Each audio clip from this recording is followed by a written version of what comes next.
You know, every once in a while you get a guitar like this, where it requires to dress the frets under string load. I'll show you in a second with a little mini straight edge, but look at all the spots along this neck that need to be dressed. So when it's this bad, I dress under string load, and I'll show you exactly how I do that. So this is the smallest straight edge that I cut from that 1 meter rule. I buy those 1 meter rules for, I think they're about 12 bucks, and I get 5 different lengths of straight edges. So this is the shortest one, but look at this. So here's the first spot.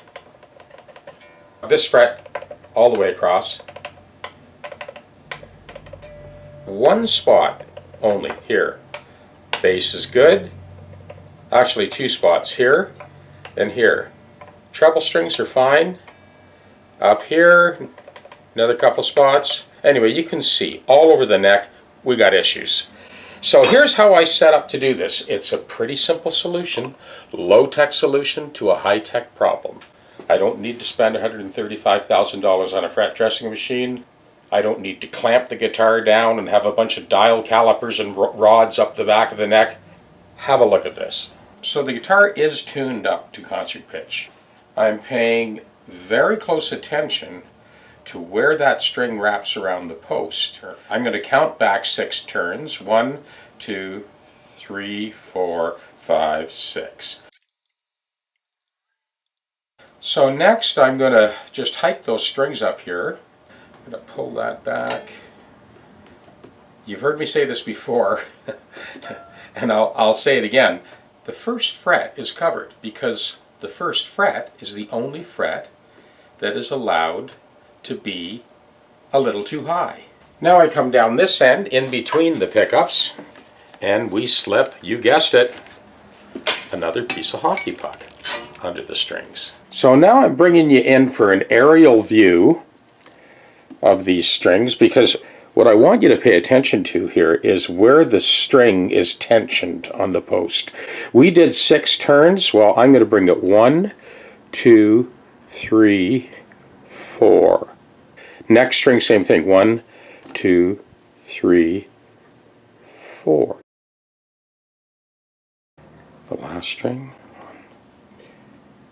Okay. So to verify this, to make sure we're sort of back on track, we're dressing the frets under load here. We want the neck to go back to where it was a moment ago when I demonstrated all those high spots. Let's demonstrate again. Here's the first high spot. Here, here, here, here, here, here. Every one of those high spots, same. So all of those high spots that I pointed out earlier, they're all lighting up. So I just saved you guys 135,000 bucks.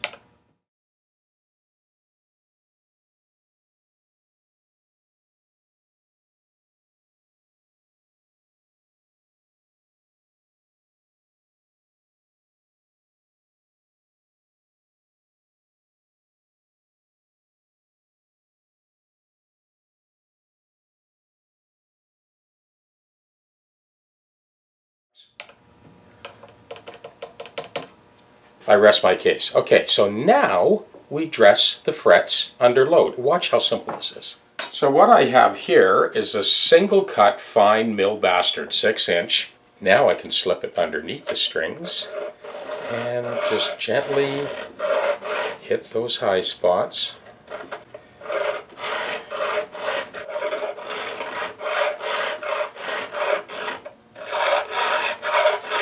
It is very rarely that I have to go to this much trouble. This is just one of those rare occasions where I do have to go to this much trouble. 90 out of 100 times, I just set the guitar on the GPS unit, line up the blocks, and it's good to go. Very rarely do I have to do what I'm doing here. The real acid test here is when I'm done, I'm going to get that little straight edge out again. And I'm going to go over all the spots. I'm leaving the chalk on the fingerboard there. You can see I'm not making this up.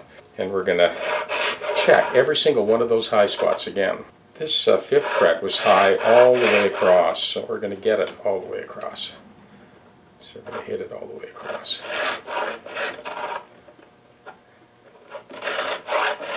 I can feel that grabbing big time. Okay.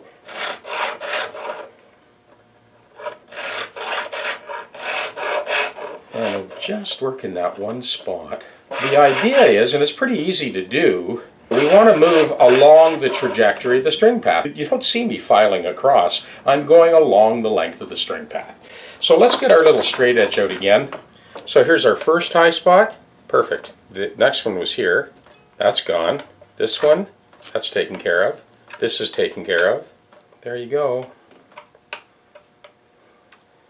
And this was a real trouble one. This was all the way across, it was rocking. Well, guess what, folks? We just fixed it all. And here is our last spot. I rest my case. So these frets are now dead flat along the trajectory of the string path. We still have to recrown and polish, and you've seen me do that a few hundred times. But I'll show you one more time. So now that we've taken care of all those high spots, well, we can just pull these strings right off. We're going to be putting a fresh set on anyway.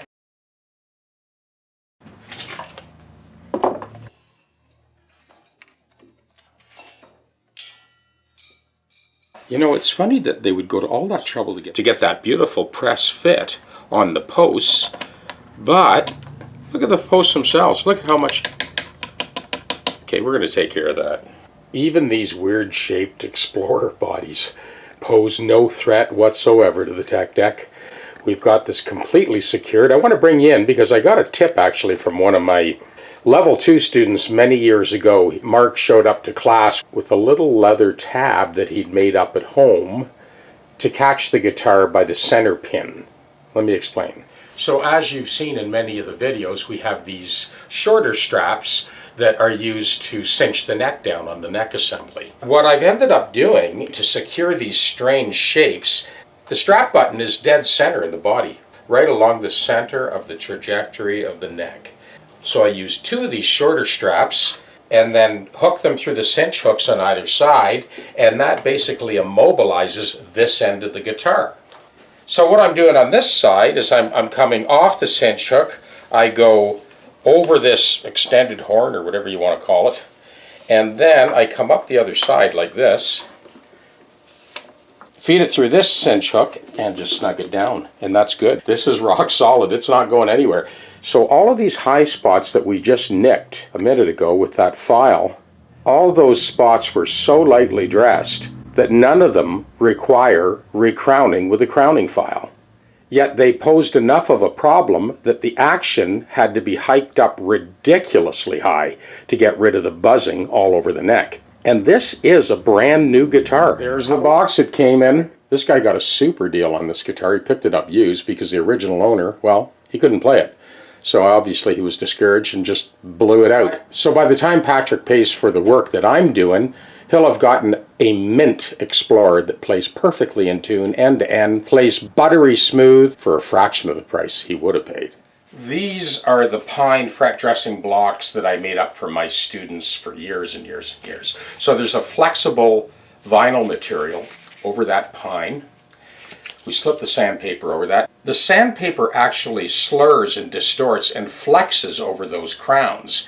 It doesn't bring down the crown, it's only 400 grit paper, but it quickly chases the crown back to center. We'll call this the heel and we'll call that the toe. So heel, toe, heel, toe, heel, toe, heel, toe. So we're essentially scrubbing the crowns back to center. This is 400 grit paper. And I'll bring you in for a second and just show you how quickly we got rid of all those tooling marks. We got lots of natural daylight shining on those frets. You saw how quick I got rid of those tooling marks. Here we go, final touch. A little compound on a canvas wheel. Now we bring these frets to their final sheen.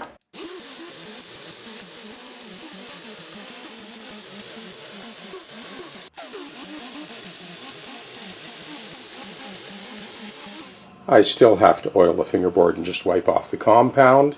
So these frets are now buffed to a mirror shine. Quick little wipe, wipe it on, wipe it off. Done deal.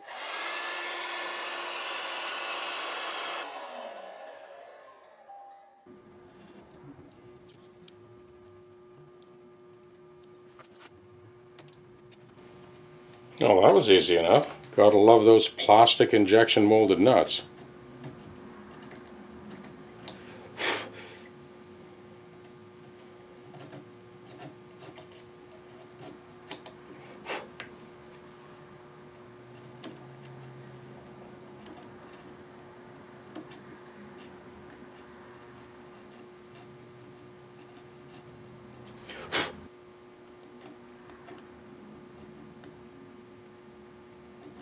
this is what we got. A good press fit so that the headstock flexes and deflects against the back of the nut, and that in turn deflects against the end of the fingerboard. And so this actually strengthens the headstock. A sloppy fit on any Gibson nut could result in a broken headstock, so you want to get a good tight fit. So that's our first stage of the nut. Second stage, we've ramped that back. You still want lots of real estate in the thickness of that. We still have to cut the string slots and all of the values into the slots. So from the front of the nut slot to the back of the nut slot, all of these strings, you can see they fan out. They all have a slightly different angle. And this is why I like to jack the neck right up. I can sight along the file and direct that string to the side of the post where it's going to end up.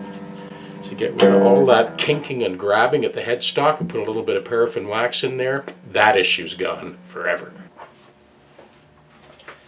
As my Tier 3 Patreon subscribers know, at this point,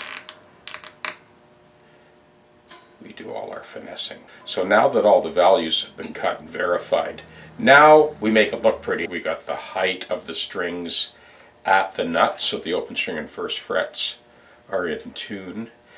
Now, and only now, we cut back that ledge. Okay, so I've already kind of lined up those two outside strings. So the alignment of the strings is perfect. Spacing of the strings is perfect. All of the values are cut into the nut. Open string, first fret, 7th fret, 15th fret notes, open string and 12th fret, of course. Everything's in tune. And you'll hear it in a second when I plug it in the house. So this is our final cut, the final values. Now that we've attained perfection, we'll bring it into the studio and let you have a listen. You be the judge. So here we are back in the studio for the moment of truth with this Explorer. And as I mentioned earlier in the video, it was hopeless when it came in. But it was a great example for you guys to see this whole idea of dressing the frets under string tension. Luckily, that's not a very common occurrence, but when it happens, you just saw me do it. I'm going to do something a little bit different this time. I am going to play layers of one chord, sort of arpeggiated.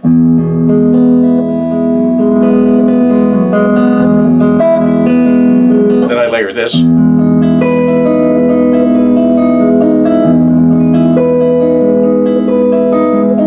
And the last chord is an actual duplicate of the same chord, an octave higher.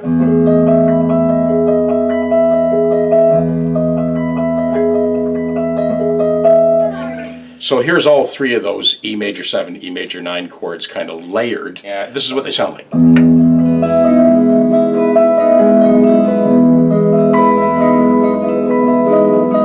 And I'll go ahead and sort of orchestrate over top of that.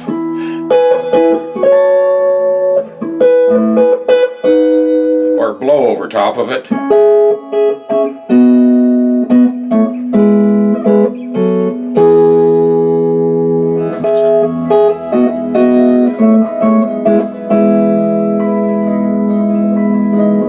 This is kind of a series of sixths.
Okay, you know something, this is for all the Explorer guys out there. I'm sure you're all going, why is he doing all that fingerstyle stuff on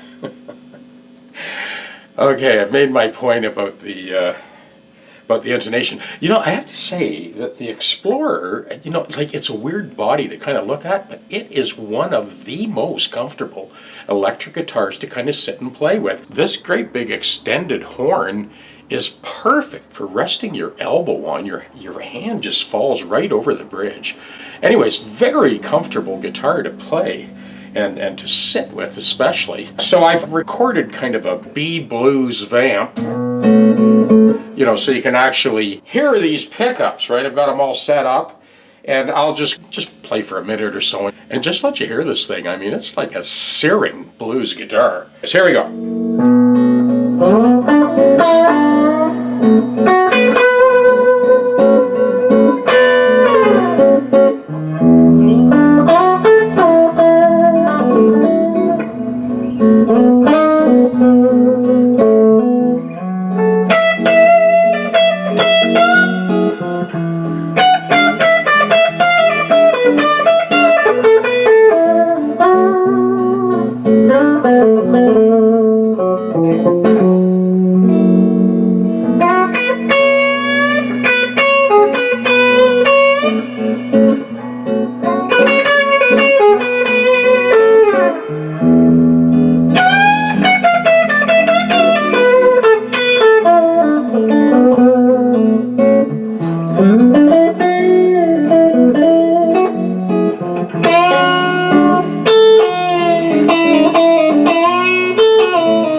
I do want to make a quick shout out to all of the new Patreon subscribers that have just signed up. I know everyone's quite interested in kind of figuring out how the compensated nut and the regulation of the guitar with the compensated nut, because it goes hand in hand, how this is done. And I do have hours of video that cover this subject in detail. And like I've mentioned so many other times in other videos, yes, it is definitely a moving target. Unlike the Les Paul scale, which is 24 5/8, this is 24 3/4.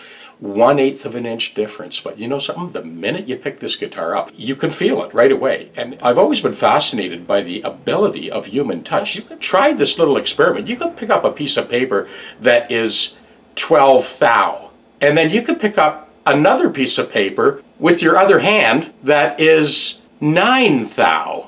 And you can actually feel the difference. It is phenomenal how accurate the sense of human touch is. There's never a better place than the guitar to sort of illustrate that. So all of the chords, all of the frets, all of the strings, all of the notes are in tune. And I know that the sort of popular thought is, so it's impossible to tune a guitar. Well, I beg to differ. I've been doing it for years. And as you just heard, those 3 layers of chords, and then me noodling around with 6ths and 10ths and so on and so forth, you can hear this guitar is definitely in tune.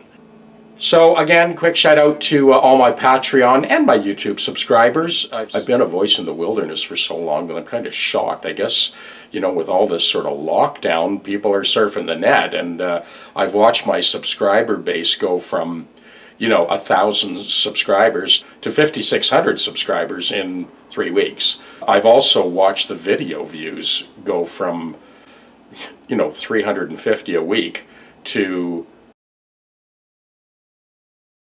there was no conscious effort on my part. I'm just doing what I've always done. And for whatever reason, people are starting to find me. And I do appreciate that. Like I said, I've been a voice in the wilderness for so long. After teaching guitar repair and design courses for 1/4 of a century and doing this work for half a century, it's nice to be able to open the floodgates and just show you what I'm doing. Thanks again for your support. Stay safe, and we'll be back very soon with plenty more videos. Cheers.